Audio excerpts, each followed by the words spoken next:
Good morning बच्चों। Welcome you all again. हम आ गए फिर से। प्रोकैरियोट कोशिका के बारे में हम पढ़ रहे थे। एमजीसीआई फाइटर बैच 2.0 पर मैं आप सभी का स्वागत करता हूं। हम पढ़ रहे थे प्रोकैरियोटिक कोशिकाएं। प्रोकैरियोटिक कोशिकाओं के बारे में हमने जनरल जानकारी ले ली थी, जिसमें बताया गया था कि कोशिकाएं विभिन्न आकार की हो सकती हैं। उनके अंदर 4 प्रकार के आकार बैक्टीरिया की कोशिकाओं के बताए थे हमने। Rod shape, comma shape, vibrio, spirillum, caucus. ये 4 शेप हमने डिस्कस किए थे। फिर ये देखा था कि प्रोकैरियोटिक कोशिकाओं में विभिन्नताएं हो सकती है। अलग अलग प्रकार की प्रोकैरियोटिक कोशिकाएं विभिन्न संरचनाओं वाली हो सकती है तथा यूकैरियोटिक कोशिका से आकार में छोटी होती है। इसके अलावा उनमें विभाजन तेजी से होता है। फिर हमने बात की थी कि कोशिका आवरण में माइकोप्लाज्मा में सेल वॉल अनुपस्थित होती है। फिर हमने बात की थी उसके आनुवांशिक द्रव्य के बारे में, जिसमें एक गोलाकार गुणसूत्र पाया जाता है। इसके अलावा जीनोम के अलावा एक छोटा सा वृत्ताकार डीएनए का टुकड़ा भी पाया जाता है, जिसे हमने प्लाज्मिड की बात की थी। तो प्लाज्मिड का प्रयोग कहाँ होता है? प्रबोधन में होता है। ये पता लगाने के लिए होता है कि रूपांतरण हुआ या नहीं। इसके लिए हमने प्लाज्मिड का उपयोग समझा था। अब आज का जो टॉपिक है हमारा, वो है कोशिका आवरण तथा इसके रूपांतरण। तो ग्लाइकोकैलिक्स के बारे में पढ़ना है, इसमें सेल वॉल के बारे में पढ़ना है, सेल मेम्ब्रेन के बारे में पढ़ना है और सतही संरचनाओं के बारे में पढ़ना है। ठीक है, एक बात तो ये हो गई। फिर हम पढ़ेंगे मीजोसोम के बारे में, मीजोसोम की निर्माण, संरचना तथा कार्य। और लास्ट टॉपिक आज का रहेगा क्रोमेटोफोर। तो आइए शुरू करते हैं।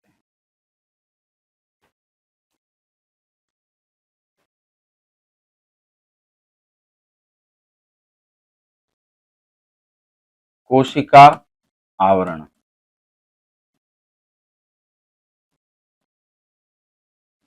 एनसीईआरटी कहता है कि यह एक जटिल रासायनिक संरचना है।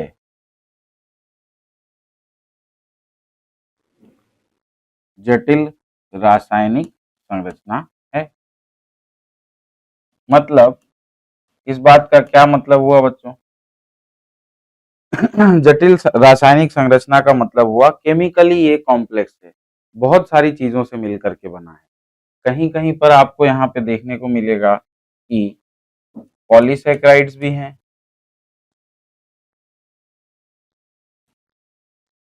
और पॉलीपेप्टाइड भी हैं।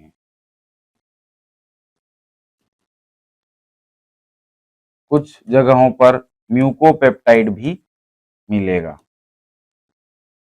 इसके अलावा फॉस्फोलिपिड भी मिलेंगे। ये सारी चीजें मिल करके कोशिका आवरण को बनाती हैं। इस कारण ये रासायनिक संरचना इसकी जटिल बताई गई है। इनके बारे में हम चर्चा करेंगे आगे। दूसरी बात जो एनसीईआरटी कहता है, त्रिस्तरीय संरचना। त्रिस्तरीय संरचना। कोशिका आवरण जो बैक्टीरिया की कोशिका का आवरण है, प्रोकैरियोट कोशिका का जो आवरण है, वो त्रिस्तरीय संरचना है। मतलब 3 स्तरों की है। कौन कौन से स्तर हैं? तो उसमें सबसे बाहरी स्तर आ जाता है ग्लाइकोकैलिक्स। उसके अंदर यदि आप चलेंगे तो कोशिका भित्ति पाई जाएगी। कोशिका भित्ति पाई जाएगी। उसके अंदर हमें कोशिका झिल्ली देखने को मिलेगी। कोशिका झिल्ली। ठीक है। अच्छा, अब ये जो संरचना है, इसमें पहला सबसे बाहरी स्तर यदि आप कोशिका में देखेंगे तो सबसे बाहरी आपको दिखाई देता है ग्लाइकोकैलिक्स। सबसे बाहर, बाहरी स्तर। ठीक है। फिर उसके अंदर आते जाइए तो आपको मिली कोशिका भित्ति और सबसे अंदर पाई जाएगी कोशिका झिल्ली। इसके बाद पूरी कोशिका का कोशिका द्रव्य पाया जाएगा।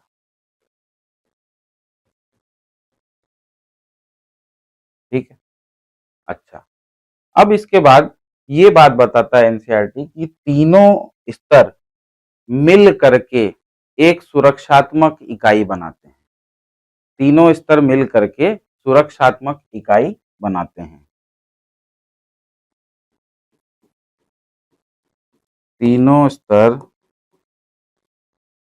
मिलकर या यूं कहें कि संयुक्त रूप से क्या बनाते हैं?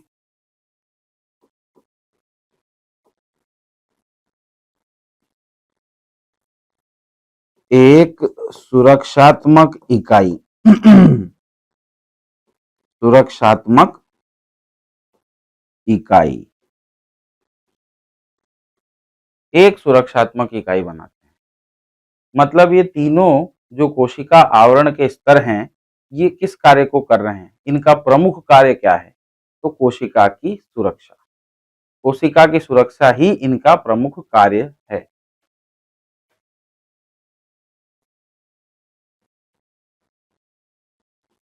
कोशिका की सुरक्षा।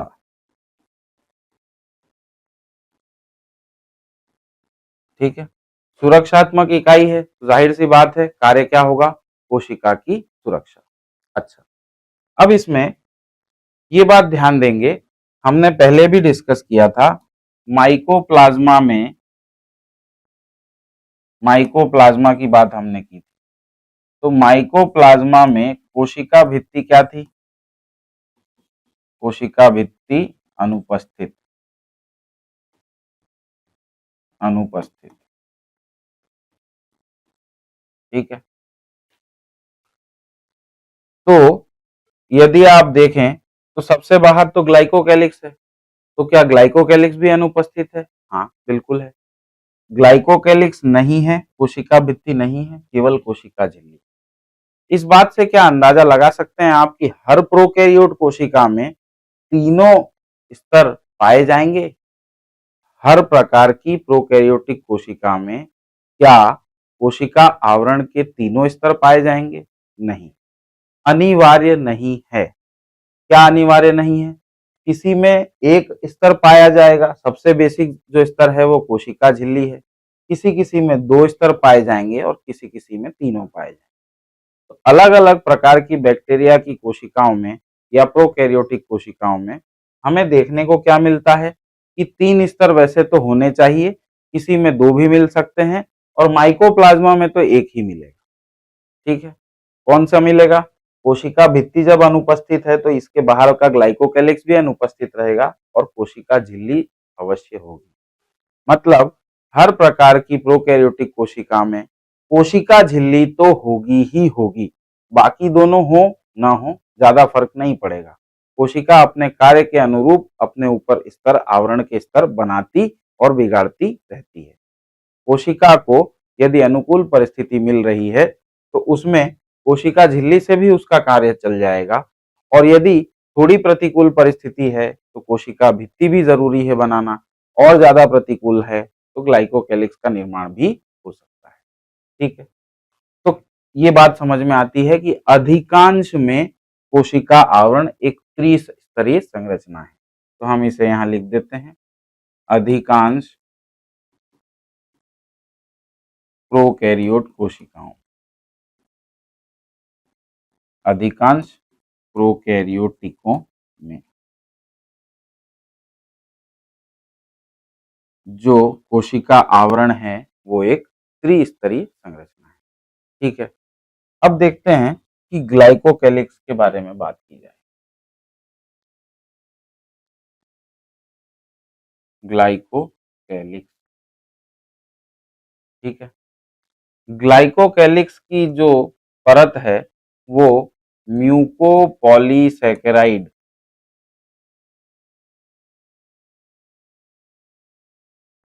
म्यूकोपॉलीसैकेराइड ये कंपाउंड होते हैं, ये यौगिक होते हैं जिसमें शर्करा के बहुलक होते हैं। पॉलीसैकेराइड मतलब शर्करा के बहुलक, शर्करा के बहुलक।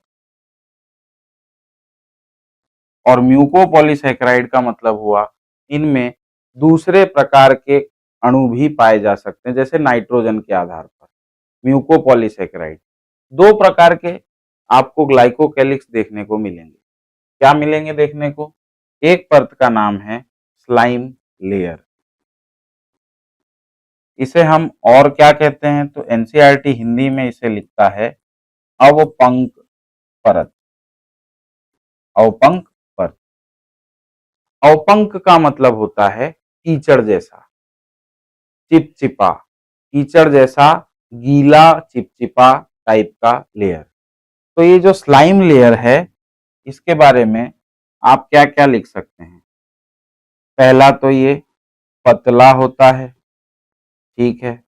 दूसरा एनसीईआरटी ने कहा है इसे लचीला होता है, और एक बात हम अपनी तरफ से ऐड कर सकते हैं, चिकनी हो सकती है। लचीली, चिकनी और पतली परत होती है, ठीक है। कहीं कहीं पे कुछ कुछ कोशिकाओं में, कुछ कुछ प्रोकैरियोटिक कोशिकाओं में ग्लाइकोकैलिक्स इस प्रकार का पाया जाता है, स्लाइम लेयर के प्रकार का। और दूसरी जगहों पर देखेंगे तो ये कैप्सूल, कैप्सूल के नाम से इसे जाना जाता है। ये परत कैसी होती है? तो ये परत मोटी होती है और सख्त या कठोर कह सकते हैं। सख्त या कठोर, ठीक है। कहीं कहीं पे स्लाइम लेयर उपस्थित है, कहीं कहीं पे कैप्सूल उपस्थित है। सभी में एक साथ दोनों चीजें नहीं हो सकती है। ग्लाइकोकैलिक्स की संरचना में भिन्नता मौजूद है। ग्लाइकोकैलिक्स की संरचना में भिन्नता, ठीक है। कहीं पर स्लाइम लेयर होगा, यानी कि अवपंक परत। कहीं पर से लिखने से अच्छा है हम इसे लिखें कुछ में अवपंक परत होगा और कुछ में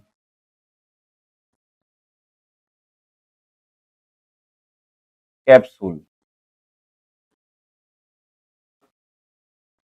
कुछ में अवपंक परत उपस्थित होगी और कुछ में कैप्सूल उपस्थित होगा,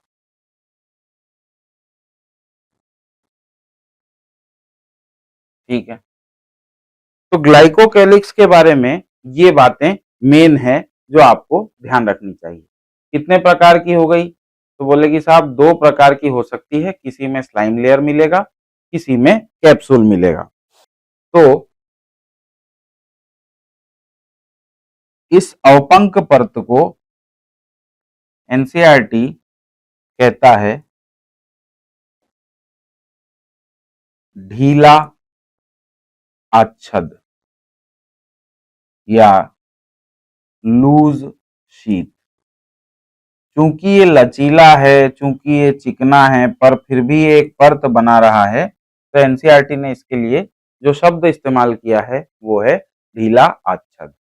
होता कैसा है? तो पतला और लचीला होता है, चिकना हो सकता है, ठीक है। कैप्सूल के लिए एनसीईआरटी जो शब्द इस्तेमाल करता है वो है संपुटिका, ठीक है।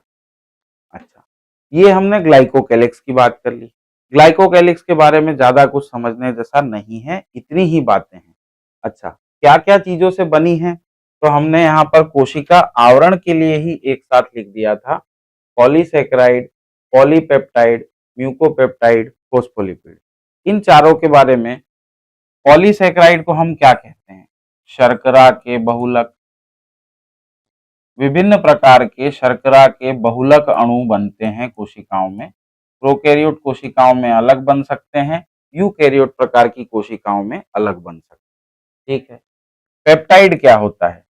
तो पेप्टाइड होता है जिसमें बहुत सारे पेप्टाइड बने। पेप्टाइड क्या होता है? तो पेप्टाइड वो संरचना होती, वो अणु होता है जो विभिन्न प्रकार के अमीनो एसिड से मिलकर बना होता है। मान लीजिए ये एक अमीनो एसिड है, अमीनो अम्ल का मॉलिक्यूल है, जैसे कि लाइसिन है, फिर इधर मान लीजिए कि ग्लाइसिन है, ये है हमारा ट्रिप्टोफैन। ये सब क्या है? अमीनो अम्ल। और इनके बीच में जो बंध होते हैं वो बंध होते हैं कौन से? पेप्टाइड बंध। पेप्टाइड बंध। और इन्हीं बंधों से बना हुआ यह टुकड़ा कहलाता है पेप्टाइड, जिसमें 8 से 10 अमीनो एसिड्स आपस में जुड़ते हैं। उस छोटे से अमीनो एसिड अणु को, जिसमें 8 से 10 अमीनो अम्ल एक दूसरे के साथ पेप्टाइड बंध द्वारा जुड़े हैं, उस टुकड़े को कहा जाएगा पेप्टाइड। कितने अमीनो एसिड हो सकते हैं एक पेप्टाइड में? तो 8 से 10 अमीनो एसिड के अणु हो सकते हैं। और इस तरह के बहुत सारे बहुलक यदि बन जाएं तो उसे हम कहेंगे पॉलीपेप्टाइड। पेप्टाइड्स के साथ में यदि शर्करा का जोड़ हो जाए तो उसे क्या कहेंगे? तो बोले कि म्यूकोपेप्टाइड कहेंगे। फॉस्फोलिपिड क्या होता है? फॉस्फोलिपिड की संरचना आपको बताई जाएगी विस्तार से जब हम पढ़ेंगे झिल्ली के बारे में। तो यहां तक की बात समझ में आ गई कि कोशिका आवरण में भिन्नता होती है। कोशिका आवरण किसी में एक लेयर की भी हो सकती है, किसी में तीनों लेयर की हो सकती है। चलो, ये बात समझ गए थे एक साइंटिस्ट, उनकी चर्चा कर लेते हैं। यहां पर उनकी चर्चा करना अनिवार्य है। साइंटिस्ट जिनका की नाम था ग्राम, क्रिश्चियन ग्राम। क्रिश्चियन ग्राम को यह समझ में आया कि प्रोकैरियोट कोशिकाओं में जो कोशिका आवरण है उसमें भिन्नता है। तो इन्होंने कोशिका आवरण की संरचना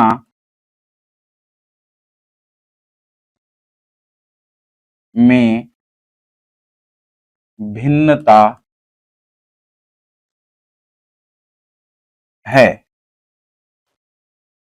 इन्होंने बात समझ ली थी कि कोशिका आवरण की संरचना में भिन्नता है। मतलब हो सकता है किसी एक कोशिका में केवल कोशिका झिल्ली और कोशिका भित्ति हो, जबकि दूसरे प्रकार की कोशिका में कोशिका झिल्ली, कोशिका भित्ति और ग्लाइकोकैलिक्स तीनों मौजूद। ये चीज भिन्नता थी। अच्छा, किसी में ग्लाइकोकैलिक्स ऐसा हो सकता है कि पतली परत हो जिसे आप अवपंक परत कहते हैं, और किसी में ऐसा हो सकता है जिसमें कि ये कोशिका झिल्ली, कोशिका भित्ति और उसके बाद में ये कोशिका ग्लाइकोकैलिक्स। तो ग्लाइकोकैलिक्स कैसा हो सकता है? तो बोले कि मोटा भी हो सकता है। ठीक है, ग्लाइकोकैलिक्स कैसा रहेगा कि अगर ये स्लाइम लेयर है, अवपंक परत है, तो अवपंक परत पतला है, जबकि ग्लाइकोकैलिक्स का कैप्सूल यानी कि संपुटिका मोटी स्तर है, मोटा लेयर है, मोटी परत है। तो ये सारी भिन्नताओं के आधार पर उन्होंने एक रंजन विधि विकसित की। रंजन विधि क्या होती है? जैसे आप होली खेलते हैं, होली खेलते हैं। अच्छा, चलिए मैं अपनी बात करूं। यदि ये बैकग्राउंड ब्लैक है और इसमें मैं ब्लैक कलर के कपड़े पहन के खड़ा हूं, तो मेरे शरीर का वह भाग जो कपड़ों से ढका नहीं है वह आपको आसानी से दिख रहा है। क्यों? क्योंकि बैकग्राउंड से अलग कलर है। ठीक है, जहां भी आपको बैकग्राउंड से कुछ अलग दिखाई देता है तो वो नोटिस में आ जाता है, कंट्रास्ट में होता है तो नोटिस कर लेते हो आप। ठीक उसी तरह से उन्होंने ये सोचा कि यदि कोशिकाओं को रंग से युक्त कर दिया जाए, कोशिकाओं की पुताई कर दी जाए, रंग दिया जाए, तो उसे हम आसानी से देख सकते हैं। ठीक है, इस आधार पे कि उनकी कोशिका आवरण में भिन्नता है, तो वो इस बात को समझ गए कि यदि अलग अलग प्रकार की कोशिकाएं हैं तो इसमें अगर मैं रंग लगाऊंगा तो अलग अलग प्रकार की कोशिकाओं में रंग पकड़ने का तरीका अलग होगा। बस इतनी सी बात थी। इसके आधार पर उन्होंने जो विधि विकसित की वो क्या थी? भिन्नता के आधार पर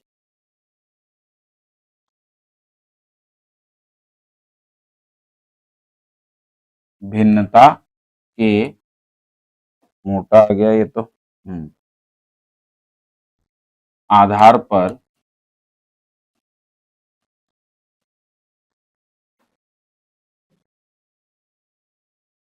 अभिरंजन विधि विकसित की।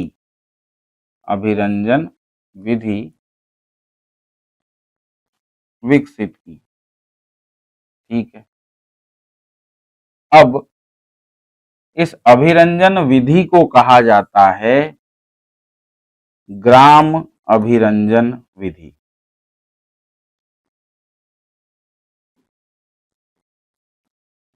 अभिरंजन विधि। इसकी पूरी स्टेप्स हैं, 4 मुख्य स्टेप्स हैं जो कि हमारे कोर्स के बाहर हैं, हम उन्हें डिस्कस नहीं करेंगे पर उन्हें जानना जरूरी है। पहले तो हम उसमें क्रिस्टल वायलेट, उसके बाद आयोडीन, उसके बाद एसीटोन से वॉश देते हैं और लास्ट में सेफ्रेनिन से स्टेन करते हैं। ये बेसिक 4 स्टेप्स होती हैं उसमें। ठीक है। अब ग्राम अभिरंजन विधि करने के पश्चात यदि कोशिका अभिरंजित हो गई, पहली स्टेप के पश्चात कोशिका अभिरंजन हो गया, तो जो कोशिकाएं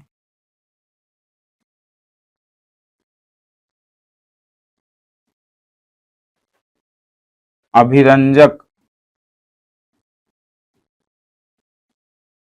यानी कि स्टेन को धारण कर लें, धारण कर लें, उन्हें कहा जाएगा ग्राम पॉजिटिव। क्या कहा जाएगा? Gram positive. इसके लिए एनसीईआरटी जो शब्द कहता है वह है ग्राम धनात्मक कोशिकाएं। ग्राम धनात्मक कोशिकाएं।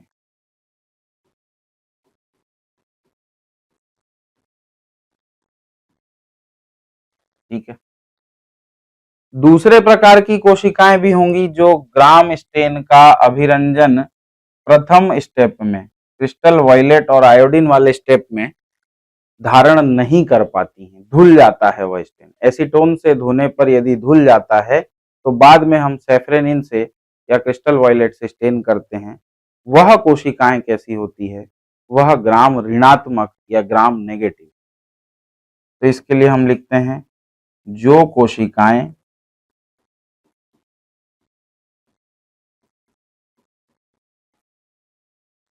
ग्राम रंजक, ग्राम अभिरंजक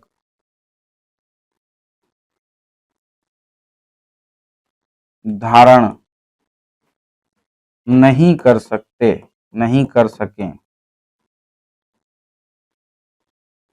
उन्हें क्या कहा जाएगा? तो उन्हें कहा जाएगा ग्राम ऋणात्मक कोशिकाएं। ग्राम ऋणात्मक कोशिकाएं। ठीक है। कोशिका आवरण की संरचना में भिन्नता के आधार पर ग्राम ने अभिरंजन विधि विकसित की। इस अभिरंजन के हिसाब से कोशिकाएं 2 प्रकार की हो गई। पहली, वो जो ग्राम की अभिरंजक को धारण कर सकें उन्हें कहा जाएगा ग्राम पॉजिटिव, और जो अभिरंजक को धारण न कर सकें उन्हें कहा जाएगा ग्राम नेगेटिव। ठीक है। अब ग्लाइकोकैलिक्स के बाद में हम आते हैं अपनी दूसरी संरचना, दूसरे स्तर पर।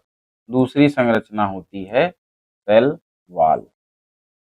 सेल वॉल यानी कि कोशिका भित्ति।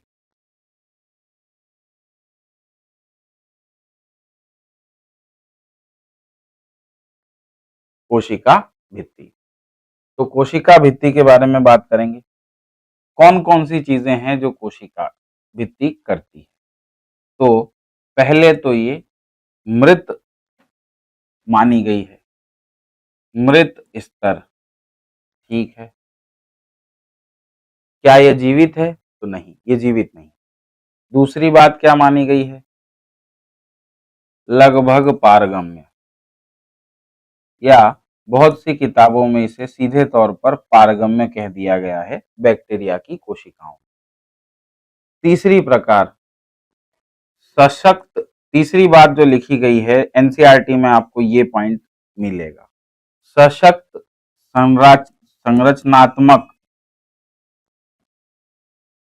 भूमिका, सशक्त संरचनात्मक भूमिका। ठीक है। अब कोशिका की संरचना गोल होगी, अंडाकार होगी, वर्गाकार होगी। किस तरह की कोशिका की संरचना होगी ये कौन निर्धारित करेगा? तो ये कार्य कोशिका भित्ति का है, इसलिए इसे संरचनात्मक भूमिका के लिए कहा गया है। ये पॉइंट भी आपको एनसीईआरटी में मिलेगा। कोशिका के आकार को निर्धारित करेगी, निर्धारित करेगी, कोशिका के आकार को निर्धारित करेगी। ठीक है। अच्छा, इसके बाद जब ये संरचनात्मक है, मोटी होती है यह परत, लगभग ग्लाइकोकैलिक्स के कैप्सूल से थोड़ी सी कम मोटी होती है, लेकिन मोटी तो होती है। लचीली नहीं होती है, कुछ हद तक ये लचीली हो सकती है, परंतु अधिकतर केस में, अधिकतर प्रकार की कोशिकाओं में ये कठोर दिखाती है, कठोर मानी जाती है, लगभग कठोर रहेगी। ठीक है। इसी वजह से कोशिका के आकार को यह निर्धारित कर पाती है। इसके अलावा क्या करती है? कोशिका को बचाती है। भाई सुरक्षात्मक इकाई है तो कोशिका को बचाएगी। किससे? कोशिका को फटने और निपातित, एनसीईआरटी ने जो शब्द दिए हैं हम उसकी चर्चा करें तो फटने का मतलब समझ में आ जाता है, परंतु निपातित होना यानी कि कोलैप्स होना थोड़ा सा समझने में दिक्कत देता है। आइए उसको डिस्कस करते हैं। तो कोशिका भित्ति का कार्य क्या है? संरचनात्मक भूमिका, ठीक है, आकार को निर्धारित करना, फटने तथा निपातित होने से बचाना। ठीक है, फटने तथा निपातित होने से बचाना। अब देखिए क्या होता है कि ये बैक्टीरिया की यदि कोशिका आप माने तो यह अक्सर जलीय स्थलों में पाई जाती है, जहां थोड़ा बहुत भी पानी हो सकता है, जमीन पे या फिर कहीं घर में आपके, तो उसमें इस प्रकार की कोशिकाएं आपको देखने को सूक्ष्मदर्शी से मिल सकती हैं, कोई दिक्कत वाली बात नहीं है। ठीक है। अब संरचनात्मक भूमिका में हमने देखा कि भैया अगर कोमा आकार की कोशिका है, विब्रियो जिसे कहा गया, या फिर सर्पिल आकार की कोशिका है, तो ये संरचना निर्धारित कौन कर रहा है? ये कार्य कर रहा है कोशिका भित्ति। ठीक है। गोल है, कॉकस शेप, छड़ाकार है, वो भी फ्लैजेल सेल वॉल डिसाइड कर रहा है। ठीक है। होता क्या है कि यदि कोशिका में जितना सांद्रता है, कोशिका द्रव्य की सांद्रता यदि बाहरी वातावरण से अधिक है तो कोशिका के अंदर पानी भरने लगता है। सांद्रता यदि कोशिका की अधिक है आसपास के जलीय माध्यम से तो कोशिकाओं में पानी भरने लगेगा। अगर कोशिका में जल का एंट्री होती जाए, पानी भरता जाए, तो कोशिका फूलने की कोशिश करेगी, कोशिका फूलेगी, कोशिका का आयतन बढ़ेगा, आयतन बढ़ने से उसका आकार बढ़ने की संभावना बनी रहेगी। पर कितना फूलना है वह निर्धारित करेगा कौन? उसकी कोशिका भित्ति। जरूरत से ज्यादा फूल गई कोशिका या भर गई कोशिका तो फट सकती है, ये चीज हम समझ पाते हैं। ठीक है, तो उससे बचा लिया इसने, कोशिका भित्ति ने। दूसरी बात हम करेंगे कि अगर उल्टी कंडीशन हो जाए, मान लीजिए कि बाहर के माध्यम की सांद्रता कम, कोशिका के अंदर सांद्रता कैसी है? कोशिका के अंदर सांद्रता कम है, कोशिका के अंदर, लेकिन कोशिका के बाहर सांद्रता अधिक है, सांद्रता अधिक है। तो इस अवस्था में पानी या जल कोशिका के बाहर जाने का प्रयास करेगा, कोशिका के बाहर जाने का प्रयास करेगा। इस प्रक्रिया में कोशिका का आयतन कम होगा, वॉल्यूम कम होगा, कोशिका सिकुड़ने लगेगी।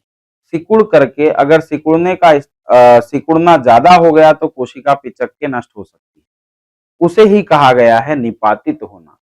तो दोनों कंडीशन में कोशिका भित्ति बचा लेती है, चाहे फटने की बात हो चाहे निपातित होने की बात हो।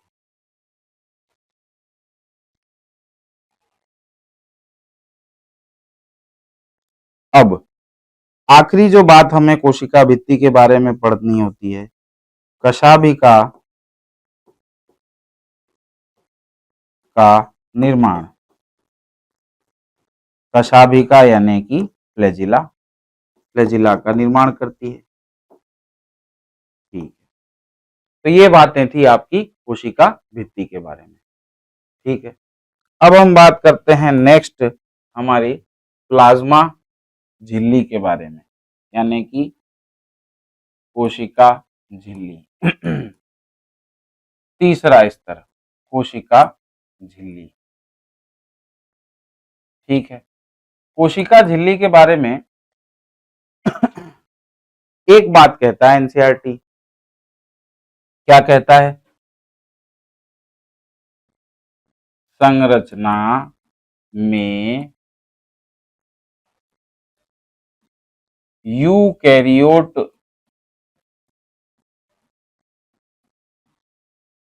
कोशिका झिल्ली के समान, कोशिका झिल्ली के समान। मतलब एनसीईआरटी ये बता रहा है आपको कि जब आपको यूकैरियोट में कोशिका झिल्ली बताई जाएगी, वहां पर जो स्ट्रक्चर आप पढ़ेंगे सेम टू सेम वही स्ट्रक्चर प्रोकैरियोट की कोशिका झिल्ली का भी होगा। ठीक है, दूसरी बात एनसीईआरटी लिखता है सेलेक्टिवली परमिएबल, सेलेक्टिवली परमिएबल। अब ये परमिएबल क्या है और सेलेक्टिव क्या है? तो इसके लिए शब्द लिखा है वर्णनात्मक, प्रकृति में वर्णनात्मक। वर्णनात्मक प्रकृति किसे कहेंगे? जैसे मान लीजिए आप कहीं स्कूल में हैं, आप स्कूल की ड्रेस में नहीं हैं, या फिर स्कूल का आईडी कार्ड आपने नहीं लगाया हुआ है, तो हो सकता है स्कूल का वॉचमैन आपको रोक दे, कोचिंग का वॉचमैन आपको रोक दे कि आपने यहाँ आईडी कार्ड लगा के आना है, बिना आईडी कार्ड वालों को परमिशन नहीं मिलेगी। तो किसे जाना है किसे नहीं जाने देना है, ये कार्य करने का कार्य गार्ड का है। ये कार्य कौन कर रहा है? गार्ड कर रहा है। तो ठीक उसी तरह कोशिका में किसे जाने देना है, किस अणु को जाने देना है, किस अणु को नहीं जाने देना है, अंदर भी और अंदर से बाहर भी, यह कार्य करने का काम कोशिका झिल्ली को दिया गया है। ठीक है, दूसरी बात हो गई। तीसरी बात है लचीली संरचना। ये एक इंपॉर्टेंट बात है कोशिका झिल्ली के बारे में जिसे आप समझना चाहेंगे। लचीली संरचना है। ठीक है, तो लचीली संरचना क्यों है? क्योंकि फॉस्फोलिपिड से निर्मित है। फॉस्फोलिपिड से निर्मित। किससे निर्मित है साथियों? फॉस्फोलिपिड से निर्मित। ठीक है, अब लचीली संरचना है तो इस लचीली संरचना को दो चीजें आप समझ सकते हैं, फैलाव यानी कि विस्तार, या सिकुड़न यानी कि संकुचन संभव है। दोनों ही चीजें संभव है। जैसे आपके हाथ में एक प्लास्टिक है और प्लास्टिक को आप खींचने की कोशिश करेंगे, कागज है, कागज को खींचने की कोशिश करेंगे तो वो खिंचाएगा क्या? नहीं। लेकिन यदि आप इलास्टिक या रबड़ के टुकड़े को या रबड़ की रस्सी को खींचेंगे तो वो खिंच जाएगा। उसे सिकोड़ने की कोशिश की जाएगी, सिकुड़ भी जाएगा। ठीक है, तो ठीक इसी प्रकार की लचीली संरचना है प्लाज्मा मेम्ब्रेन यानी कि कोशिका झिल्ली, जिसमें दोनों चीजें संभव है, फैलाव भी संभव है, विस्तार, फैलाव यानी विस्तार। ठीक है, सिकुड़न या संकुचन भी संभव है। मान लीजिए कि ये एक कोशिका है प्रोकैरियोट कोशिका। इस कोशिका में ये बाहरी आवरण हो गया कोशिका झिल्ली भित्ति का। फिर इसके अंदर हम देखते हैं कि कोशिका झिल्ली है। तो कई बार कोशिका झिल्ली इस तरह के अंदर की तरफ मुड़ करके संरचनाएं बना डालती है। तो ये संरचनाएं कैसे बनी होगी? हम जानते हैं कि कोशिका झिल्ली एक लचीली संरचना है। उसमें यदि हम ये माने कि फैलाव या विस्तार संभव है, तो फैलाव की वजह से कोशिका झिल्ली बाहर तो मुड़ नहीं पा रही है, क्योंकि बाहर कोशिका भित्ति उसको ऐसा करने से रोकेगी, परंतु वो अंदर की तरफ मुड़ सकती है। अगर लचीली संरचना फैल करके अंदर की तरफ मुड़ जाए तो उसे ही कहा जा रहा है अंतर्वलन। क्या कहा जा रहा है? अंतर्वलन। अच्छा, कई बार क्या होता है कि बाहर कोशिका भित्ति यदि नहीं है तो आपको एनसीईआरटी में एनिमल सेल के जो डायग्राम है उसमें इस तरह की संरचनाएं बाहर निकलती दिखाई दे। एनिमल सेल के डायग्राम में यदि आप ध्यान से देखेंगे तो वहां केवल कोशिका झिल्ली है, भित्ति है क्या? नहीं है। इस तरह की लचीली संरचना बना पा रही है कोशिका झिल्ली, और ये बाहर की तरफ मुड़ के बना रही है। तो कोशिका में यदि कोशिका झिल्ली चाहे तो कोशिका की आवश्यकता हो तो अंदर की तरफ भी मोड़ा जा सकता है फैला करके, और बाहर की तरफ भी मोड़ा जा सकता है फैला करके। फैलाव या विस्तार संभव है क्योंकि ये कैसी है? लचीली। ठीक है, तो अंतर्वलन संभव हो सकते हैं। दूसरी बात, बाहर की तरफ भी संभव हो सकता है, पर ये बहिर्वलन हम यहां नहीं पढ़ेंगे, हम एनिमल सेल के केस में ही पढ़ेंगे। तो इसके लिए बस यहां इतना ही लिख देते हैं कि अंतर्वलन संभव। ठीक है, अब अंतर्वलन संभव है तो इससे क्या चीज बन सकती है? तो इसी से बने हैं मीजोजोम तथा वर्णकी लवक।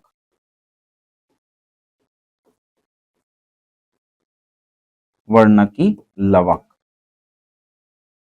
यानी कि क्रोमेटोफोर, इससे ही बन जाते हैं। ठीक है, अब इसी के लिए एनसीईआरटी कहता है कि ये एक विशिष्ट विभेदित संरचना है, जैसी थी उससे कुछ हट करके संरचना बना रही है। कौन? प्लाज्मा झिल्ली या कोशिका झिल्ली। इसलिए इस संरचना का अलग से नाम दे दिया गया है मीजोसोम। मीजोसोम के बारे में बहुत जो बेसिक बात थी वो हमने यहाँ पर देख ली, आगे हम उसकी और चर्चा करने वाले हैं। तो लचीली संरचना है, इस वजह से इसमें अंतर्वलन संभव है। अच्छा, इसके अलावा कोशिका झिल्ली का जो कार्य है, कोशिका का बाह्य वातावरण से संपर्क, बाह्य वातावरण से संपर्क कौन करवाएगा? तो कोशिका झिल्ली करवाएगी। कोशिका झिल्ली के बारे में ये बातें आ गई। ठीक है, अब आते हैं हमारे नेक्स्ट टॉपिक पर, जो कि है सतही संरचनाएं। सतही संरचनाएं।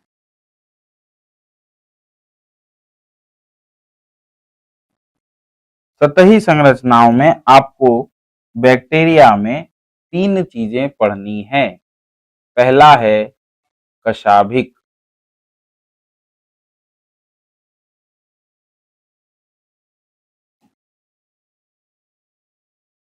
कशाभिक यानी कि फ्लैजिला।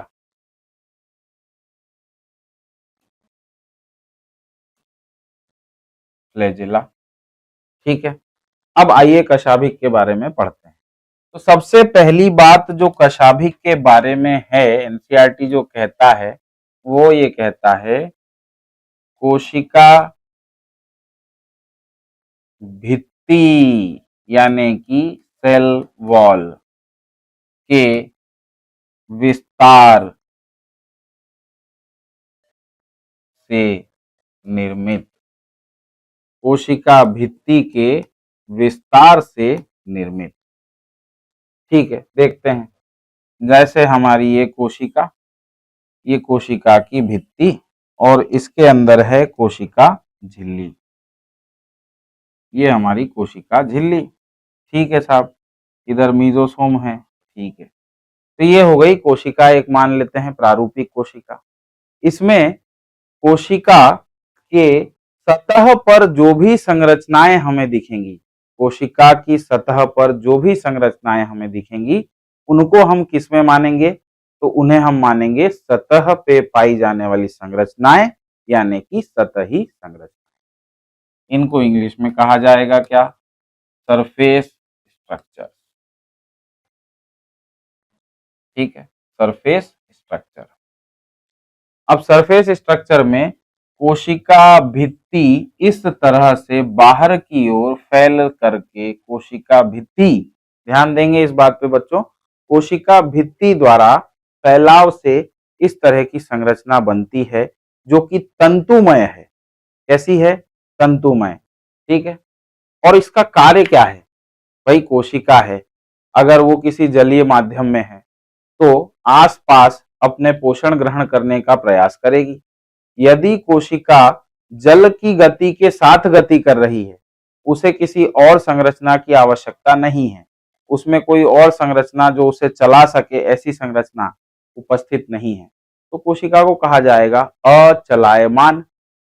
और यदि कोशिका स्वयं गति कर सकती है तो उसे कहा जाएगा चलायमान कोशिका। ठीक है, यदि कोशिका चलायमान है तो उसके पास ये संरचना पाई जाएगी जो उसे चला सके, तो उसे चलाने के लिए इस संरचना की आवश्यकता पड़ेगी। अब फ्लैजेला के 3 भाग होते हैं, कशाभिक के 3 भाग बताए जाते हैं बैक्टीरिया में। सबसे पहले इसका आधारीय शरीर जो कोशिका से इसे जोड़ता है, कोशिका झिल्ली के पास में, इसे कहते हैं आधारी काय या बेसल बॉडी। Basal body. ठीक, तो इसके 3 भाग हो गए। बेसल बॉडी यानी पहला तो आधारी काय। ठीक है, दूसरी बात, आगे चलते हैं तो यहां पर एक हुक जैसी संरचना पाई जाती है। यहां पर क्या उपस्थित है? यहां पर हुक यानी कि अंकुश, इसे कहा गया है अंकुश। अंकुश का कार्य क्या हुआ? तो बोले बाहर के इस हिस्से को और अंदर के इस आधारी शरीर को जोड़ने का कार्य हो गया। ठीक है, फिर ये हिस्सा कहलाता है फिलामेंट यानी कि तंतु। फिलामेंट यानी कि तंतु। ठीक है, तो ये 3 हिस्से होते हैं कशाभिक में। कौन कौन से हैं? पहली चीज तो क्या हो गया? लंबा तंतु। लंबा तंतु यानी कि फिलामेंट। लंबा है, इसके अलावा इसमें कोई खास बात नहीं। फिर आ गया अंकुश यानी कि हुक। ये क्या करेगा? तंतु तथा आधार काय, आधारी काय को जोड़ेगा, को जोड़ेगा। ठीक है, इस पे ये क्वेश्चन और क्या बनेगा? यही तो बनेगा, क्या क्या पार्ट होते हैं फ्लैजेला के, कौन कौन से पार्ट होते हैं प्रोकैरियोट कोशिका में। यूकैरियोट कोशिका में और भी बातें बताई जाएंगी, यहाँ पर ये इंपॉर्टेंट है, कोशिका भित्ति के विस्तार से निर्मित। ठीक है, तीसरा भाग जो है वो है आधारी काय। अब इसके बारे में चर्चा तो बहुत की जा सकती है कि आधारी काय का कार्य क्या है। बेसिकली आपने कभी किसी को कोड़ा मारते, घोड़ा घुमाते हवा में देखा होगा। तो यदि आप कोड़ा घुमाते हैं तो वास्तविकता में आप हवा को काट रहे हो। समझ में आई बात? कोड़ा घुमाते किसी को देखा हो तो आपने समझा होगा कि कोड़े घुमाने से हवा में काट होती है। और अगर ये चीज पानी में की जाए तो कोशिका भी पानी में इस तरह से मूवमेंट करती है कशाभिका का। कशाभिक का जब मूवमेंट होता है तो तो कोशिका पानी को हटाते हुए चलायमान बन जाती है।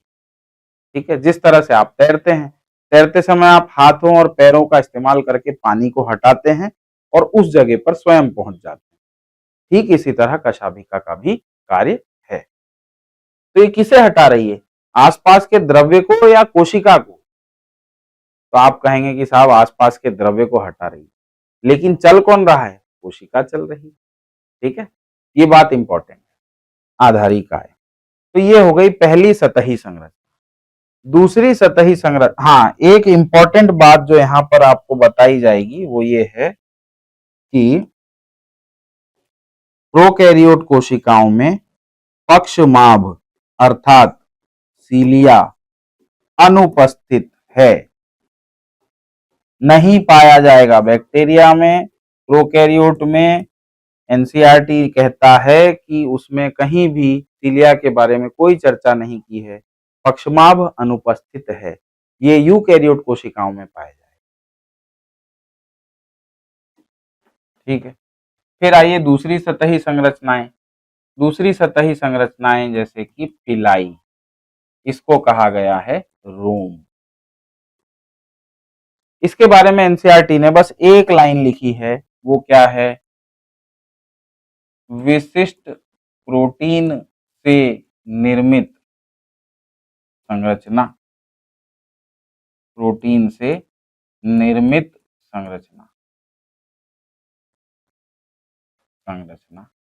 ठीक है, अब प्रोटीन का नाम नहीं दिया है, हम लिख लेते हैं पाइलिन। प्रोटीन का नाम क्या है? पाइलिन। ठीक है, नलिकाकार होती है। दूसरी बात क्या कहा? नलिकाकार।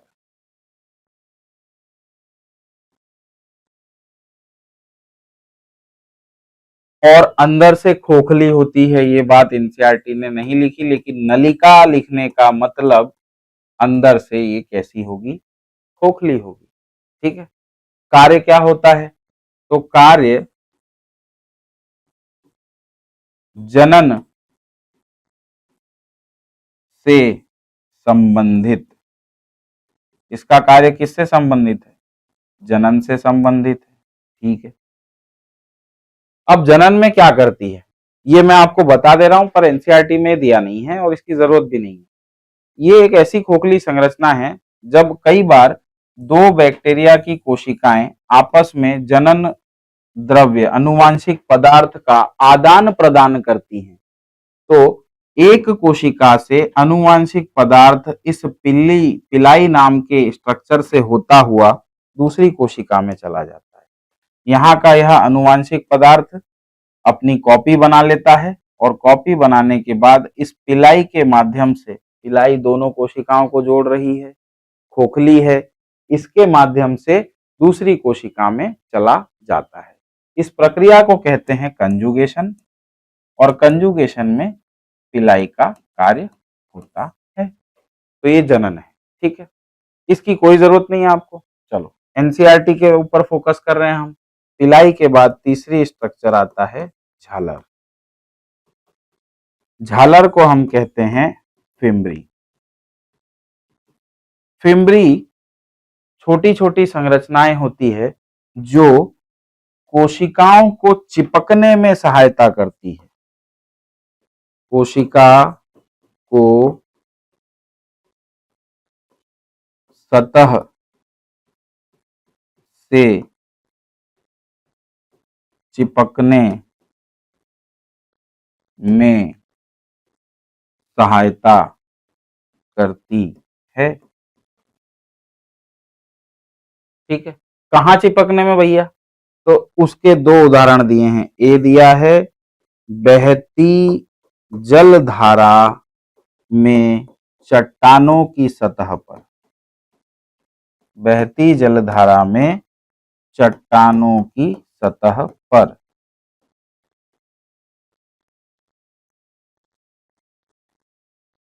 होता क्या है कि जैसे मान लीजिए आप कहीं देख रहे हैं नदी बह रही, नाला बह रहा है, या पानी का छोटा सा कोई झरना टाइप बह रहा है, तो उसमें छोटे छोटे पत्थर होते हैं। कई बार पत्थरों पे काई या चिकनाहट जमी होती है। ऐसी पत्थरों पे, ऐसे चट्टानों पर बैक्टीरिया की कोशिकाएं भी अपने आप को जीवित रखती हैं। वो उनके लिए जीवन का द्रव्य है, जीवन द्रव्य है। बाहर पानी जो है उसमें पोषक पदार्थ है, उसको लेके वो जीवित रहेगा। सिंपल बात है। अब पानी की बहती धारा के आगे बैक्टीरिया की कोशिका का आकार बहुत छोटा है। पानी की धार उसे आराम से बहा के ले जा सकती है। पर यदि जीना है किसी एक जगह पर तो वहां टिकना जरूरी है, चिपकना जरूरी है। ऐसी कोशिश में उसने झालर बना रखे हैं जो कोशिका के बाहर इस तरह से प्रवर्धित होते हैं। क्या होते हैं? प्रवर्धित, कोशिका की सतह से प्रवर्धित होते हैं और चिपकने में सहायता करते हैं। यही कंडीशन वहां पर भी है। जैसे मान लीजिए कि आपके नसों में बैक्टीरिया दौड़ रहा है, बैक्टीरिया रक्त के साथ दौड़ रहा है। अब उसे किसी कोशिका के साथ रुकना है, किसी कोशिका में, किसी अंग में, मान लीजिए रक्त बहता बहता लीवर तक पहुंच गया या आंतों में पहुंच गया। आंतों में उसको लगा बैक्टीरिया को कि ये मेरे लिए उपयुक्त जगह है, मुझे यहाँ पर अपना निवास स्थान बनाना चाहिए, तो उसे वहां रुकना पड़ेगा। रुकने के लिए क्या करेगा? किसी न किसी कोशिका से चिपकना पड़ेगा। चिपकने में भी ये झालर सहायता करेगा।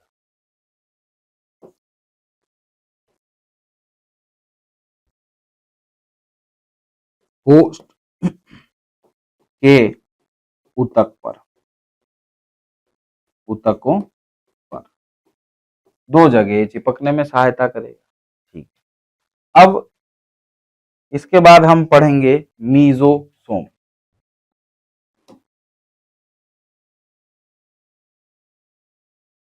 मीसोजोम, मीजोसोम बनेगा कैसे ये मैंने बता दिया था आपको। थोड़ी देर पहले हमारी चर्चा हुई थी कि लचीली संरचना है कोशिका झिल्ली, उसमें अंतर्वलन होगा, अंतर्वलन से विशिष्ट विभेदित संरचनाएं बनेंगी, उसे मीजोसोम कहा जाएगा। ठीक है, तो इसके बारे में जो बातें हैं वो हम लिखते चलते हैं। एनसीईआरटी इसे क्या कहता है? विशिष्ट विभेदित संरचना। ठीक है, हम जानते हैं ये किससे निर्मित हुई, तो बोले कि साहब अंतर्वलन, कोशिका झिल्ली के अंतर्वलन से निर्मित, कोशिका झिल्ली के अंतर्वलन से निर्मित। ठीक है, अब ये अंतर्वलन से निर्मित है तो लचीली भी होगी और इसकी संरचना कैसी होगी? कोशिका झिल्ली के जैसी होगी, जाहिर सी बात है। लेकिन विशेष कार्य को करने में सक्षम, करने में सक्षम है। कौन? मीजोसोम। आइए समझते हैं कैसे।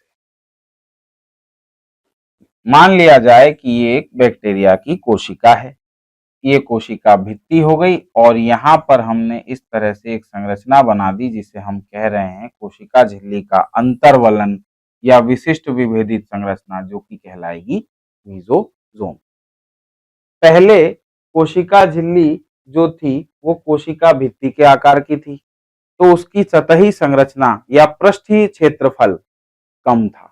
लेकिन यदि ये मुड़ी हुई है तो इसका पृष्ठ क्षेत्र, सतही पृष्ठ क्षेत्र ज्यादा होगा। क्या ज्यादा होगा? सतही पृष्ठ क्षेत्र, सरफेस एरिया। तो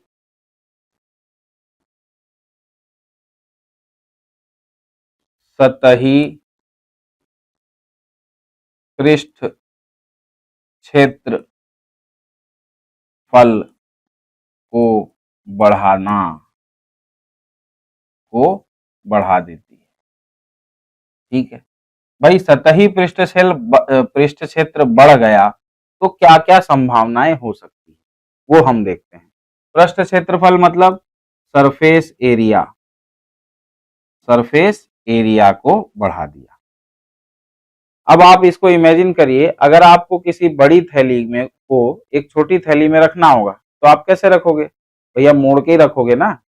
जैसे ये बड़ी थैली, छोटी थैली है कोशिका भित्ति, उसके अंदर ये बड़ी थैली है कोशिका झिल्ली, तो ये मुड़ गई है, अंतर्वलन है। विशिष्ट विभेदित संरचना है, विशेष कार्य करेगी। कैसे करेगी वो समझते हैं। इसका सरफेस एरिया बढ़ गया, ठीक है। मान लीजिए कि पहले यहाँ पर एंजाइम उपस्थित थे जो कि श्वसन कार्य में मदद कर रहे थे, कोशिका के श्वसन कार्य में मदद कर रहे थे। पर कोशिका का जितना क्षेत्रफल कोशिका झिल्ली जितनी बड़ी होगी उतने पे ही वो एंजाइम बैठ पा रहे थे, ठीक है। अब यदि सतही क्षेत्रफल बढ़ गया है तो यहाँ पर भी एंजाइम उपस्थित हो सकते हैं उन कार्यों को करने के लिए जो कोशिका निरंतर रूप से कर रही थी। तो कोशिका को कम जगह में ज्यादा कार्य करवा पाने की क्षमता आ गई। क्या ये बात समझ पाए आप लोग? ठीक। यहाँ पर भी एंजाइम आ गए। तो ये एंजाइम यहाँ कौन कौन से एंजाइम होते हैं उसके ऊपर निर्भर करता है कि कार्य क्या हो रहा है, ठीक है। तो कार्य कौन कौन से हैं? तो पहला कार्य एनसीईआरटी लिखती है श्वसन में सहायता, ठीक है। दूसरा लिखती है डीएनए प्रतिकृतिकरण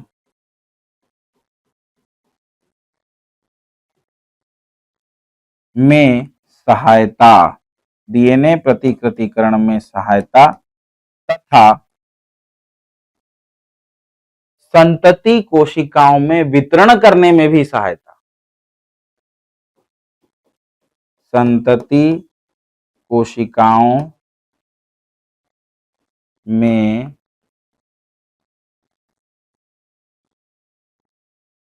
डीएनए को वितरित करना, क्या करना? वितरित करना, ठीक है। संतति कोशिकाओं में डीएनए को वितरित करना। कोशिका का क्षेत्रफल बढ़ गया है तो क्षेत्रफल बढ़ने की वजह से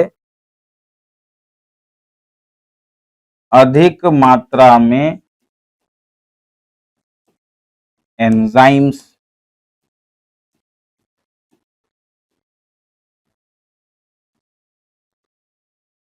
का कार्य बढ़ा सकती है। क्या बढ़ा सकती है? अधिक मात्रा में एंजाइम्स का कार्य बढ़ा सकती है।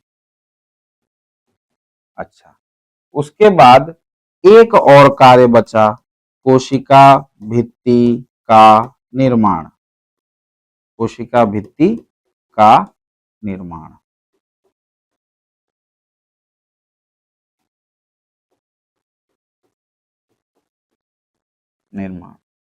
ठीक है।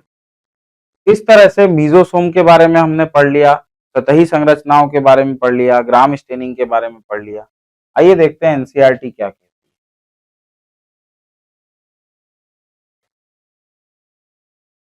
है।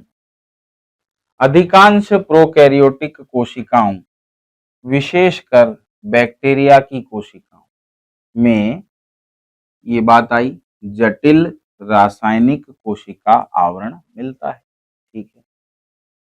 इनमें कोशिका आवरण दृढ़ता पूर्वक बंधकर 3 स्तरीय संरचना बनाता है, ठीक है भाई।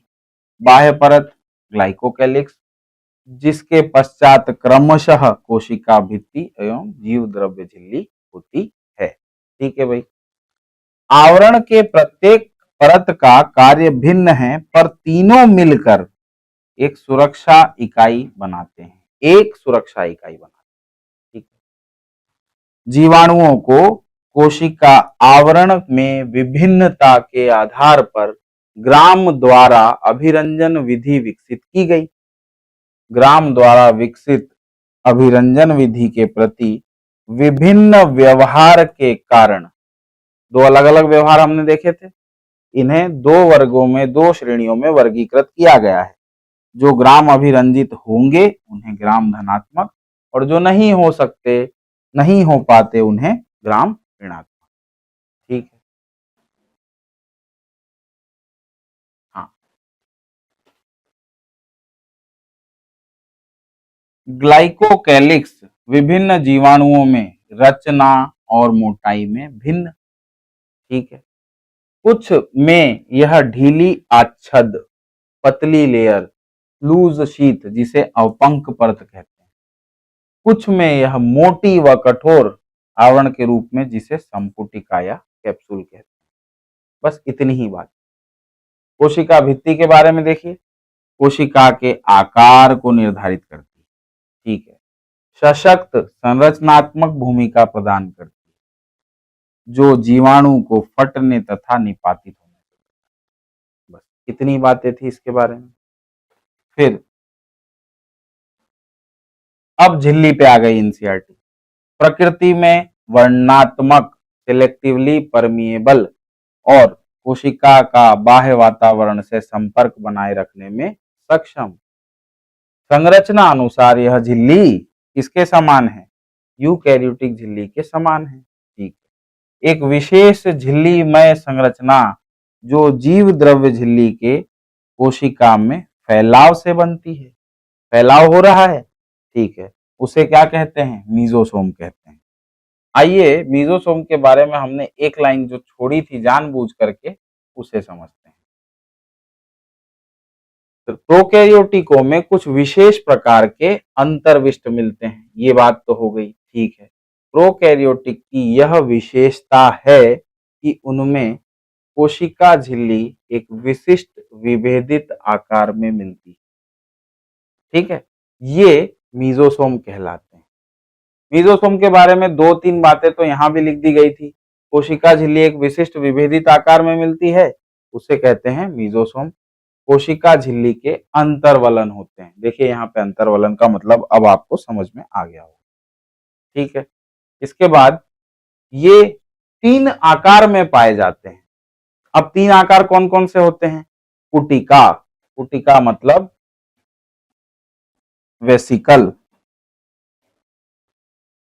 पुटिका यानी कि गोल संरचना। अगर ये खोखली गोल संरचना है तो इसे कहा जाएगा वेसिकल, ठीक है। पुटिका के बाद नलिका यानी कि ट्यूबुल, ट्यूब जैसी संरचनाएं, खोखली संरचनाएं, तथा पटलिका, पटलिका मतलब चपटी खोखली संरचनाएं, उसे कहा जाएगा लेमिली, ठीक है। ये 3 संरचनाएं इसकी पाई जाती है। कोशिका पहला पुटिका, नलिका, पटलिका, 3 नाम से लिखा गया है, ठीक है। पुटिका मतलब वेसाइकल, वेसाइकल, ट्यूबुल मतलब नलिका, और कैप्सूल मतलब पटलिका, पटल स्टेज, चपटा स्टेज, पटलिका। काम क्या है? कोशिका भित्ति निर्माण 1, डीएनए प्रतिकृति और इसके संतति कोशिका में वितरण में सहायता करना। 2, श्वसन। 3, स्रावी प्रक्रिया, सिक्रीशन, जीव द्रव्य झिल्ली के पृष्ठ क्षेत्र को बढ़ाना। 4, एंजाइम मात्रा को बढ़ाना। 5, कुछ प्रोकैरियोटिक जैसे नील हरित क्षयवाणु के कोशिका द्रव्य में झिल्लीमय विस्तार होता है। ठीक इसी तरह का विस्तार पाया जाता है नील हरित विषाणु, नील हरित शैवालों में, यानी कि साइनोबैक्टीरिया में। उनका विशेष कार्य क्या है? वहां पर जो पिगमेंट होंगे वो फोटोसिंथेसिस वाले होंगे, प्रकाश संश्लेषण वाले होंगे, तो उसे क्रोमेटोफोर या वर्णकी लवक कहते हैं। इनमें वर्णक पाए जाते हैं। वर्णक मतलब पिगमेंट, ठीक है, पिगमेंट पाए जाते हैं। फिर आगे की बात करते हैं। जीवाणु कोशिकाएं चलायमान अथवा अचलायमान होती हैं। यदि चलायमान हैं तो उनमें कोशिका भित्ति जैसी पतली संरचना मिलती है। कोशिका भित्ति के जैसी पतली संरचना मिलती है, यहां ध्यान देंगे आप लोग, जिसे क्या कहते हैं? कशाभिका। ये पूर्ण विराम यहां नहीं आएगा, यहां आएगा। जीवाणुओं में कशाभिका की संख्या व विन्यास का क्रम भिन्न होता है। भाई अलग अलग प्रकार की कोशिकाएं आपने देखी थी बैक्टीरिया की, यहां देखिए, हाँ, यहां पर एक प्रकार की बैक्टीरिया की कोशिकाएं दिखाई है, जिसमें यहां पर ये कशाभिक है, 4 इस तरफ 4 इस तरफ। इन कोशिकाओं में क्या दिख रहा है? 4 इस तरफ 4 इस तरफ। हो सकता है कुछ कोशिकाएं ऐसी भी होती हैं जिनमें कशाभिक पूरी कोशिका की सतह पर पाया जाता है। कुछ कोशिकाएं ऐसी होती है जिनमें कशाभिक इस तरफ एक, इस तरफ एक, इस तरह का पाया जाता है। कुछ कोशिकाएं बैक्टीरिया की ऐसी होंगी जिसमें केवल एक तरफ फ्लैजिला पाए जाएंगे। तो अलग अलग प्रकार की कोशिकाओं में इनकी संख्या और विन्यास अलग अलग हो सकते हैं, इसमें कोई डाउट नहीं है। बायोलॉजिकल क्लासिफिकेशन के सेकेंड पेज पे, थर्ड पेज पे 4 प्रकार की बैक्टीरिया की कोशिकाओं की इमेज दी हुई है। उस इमेज में भी आप इस बात को अच्छे से समझ सकते हैं। ठीक है। जीवाणु कशाभिका 3 भागों में बटा होता है। तंतु, अंकुश, आधारी शरीर। तंतु क्या होता है? सबसे बड़ा भाग, ऑब्वियसली बाहर की तरफ लंबा, कोशिका सतह से बाहर की ओर फैला रहता है। ठीक है। अब सतह पर पाई जाने वाली संरचना और भी है। रोम व झालर इनकी गति में सहायक नहीं होते हैं। गति में हमने सिर्फ किसके बारे में पढ़ा है? फ्लैजिला के बारे में। रोम कैसा है? लंबी नलिकाकार संरचना जो विशेष प्रोटीन की बनी है। झालर लघु शुक जैसे तंतु हैं जो कोशिका के बाहर प्रवर्धित होते रहते हैं। ब्रिसल लाइक फाइबर, लघु शुक। आपने ब्रश किया है, ब्रश के दांत देखे होंगे, ब्रश के बाल देखे होंगे, सॉरी दांत नहीं बाल, ब्रश के बारीक बारीक बाल होते हैं। या फिर आपने कोई नाई की दुकान पर वो बाल झाड़ने वाले जो ब्रश होते हैं, उनमें भी पतले पतले बाल के आकार के होते हैं। तो वही चीज है, लघु शुक समान, लघु शुक जैसी तंतु जो कोशिका के बाहर प्रवर्धित। ठीक है। कहां पर काम आती है? तो कुछ जीवाणुओं में यह पानी की धारा में पाई जाने वाली चट्टानों पर व पोषक ऊतकों से चिपकने में सहायता प्रदान। तो इस तरह से ये टॉपिक कंप्लीट हुआ। अगले लेक्चर में हम प्रोकैरियोटिक सेल का पूरा डायग्राम बना करके उसको समझेंगे। फिर राइबोसोम अंतर्विष्ट पिंड पढ़ने के बाद यूकैरियोट कोशिका को स्टार्ट करेंगे। ठीक है, मिलते हैं नेक्स्ट लेक्चर में। Thank you.